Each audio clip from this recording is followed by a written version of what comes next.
அந்த வகையில நம்முடைய புரட்சி தலைவர் அம்மா அவர்கள் பல்வேறு திட்டங்களை தொழிலாளர்களுக்கென்று வருங்கால வைப்பிடிக்கு வரவில்லை, தொழிலாளர்களுக்கென்று மருத்துவ வசதி செய்து கொடுக்கப்பட வேண்டும், தொழிலாளர்களுக்கென்று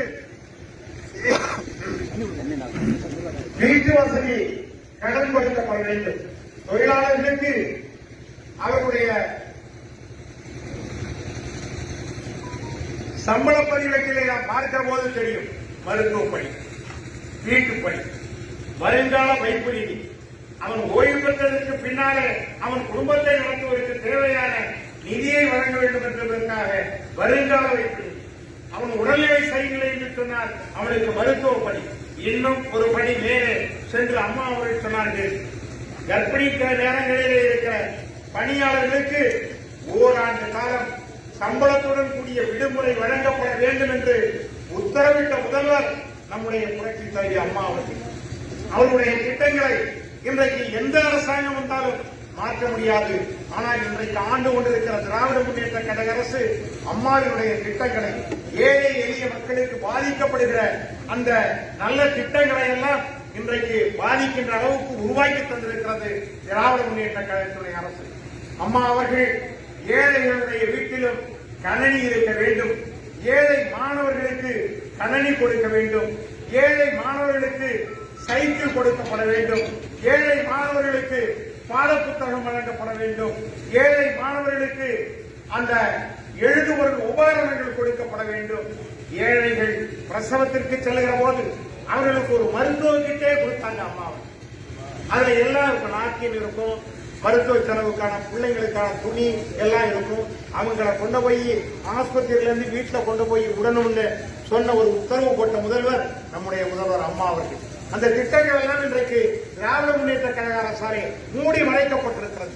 ஏழைகளுடைய பொருளாதாரம் உயர்வடைய வேண்டும் என்பதற்காக நம்முடைய மாண்புமிகு அம்மா அவர்கள் நம்முடைய ஏழை குடிசை வீட்டிலும் மிக்சி, கிரைண்டர், மின்விசிறி இவைகளெல்லாம் இருக்க வேண்டும் என்ற ஒரு உன்னதமான திட்டத்தை ஆரம்பித்து தமிழகத்தில் இருக்கக்கூடிய 1,75,00,000 அன்றைக்கு இருந்த எல்லா குடும்பங்களுக்கும் இந்த திட்டங்களை விரிவுபடுத்தினார்கள். கிராமங்களில் இருக்கிற ஏழை எளிய மக்கள் பொருளாதார உயர்வடைய வேண்டும் என்பதற்காக ஆடு, மாடு, கோழி இவைகளெல்லாம் கொடுக்கப்பட வேண்டும் என்று சொன்னார்கள். அந்த திட்டம் என்னமாயிற்று? திராவிட முன்னேற்ற கழக அரசுடைய திட்டங்கள் அனைத்தும் முதலாளிகளுக்காக சென்று கொண்டிருக்கிறதே தவிர பாமர மக்களுக்காகவோ ஏழை மக்களுக்காகவோ அந்த திட்டங்கள் நிறைவேற்றப்படவில்லை என்பதை இங்கே இருக்க மக்களிடத்தில் நீங்கள் தெளிவுபடுத்த வேண்டும் என்பதை இந்த நேரத்திலே நான் உங்களிடத்திலே பணிவாக கேட்டுக்கொள்கிறேன்.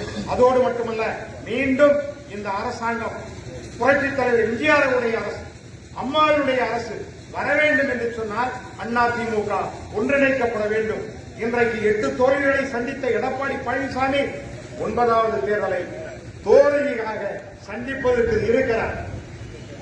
அந்த 9 தேர்தலுக்கு பின்னாலே இன்றைக்கு அவருடைய பொதுக்குழுவின் செயற்குழு கூட்டம், மாவட்ட செயலர் கூட்டத்தில் என்ன சொல்லுகிறார்? தலைமைக்கு கட்டுப்படவில்லை, தலைமைக்கு விசுவாசம் இல்லை, கட்டுப்படுவதற்கான தலைவர் நீ இல்லை என்று அந்த கூட்டத்திலேயே முணுமுணுக்கிறார் மாவட்ட செயலாளர்.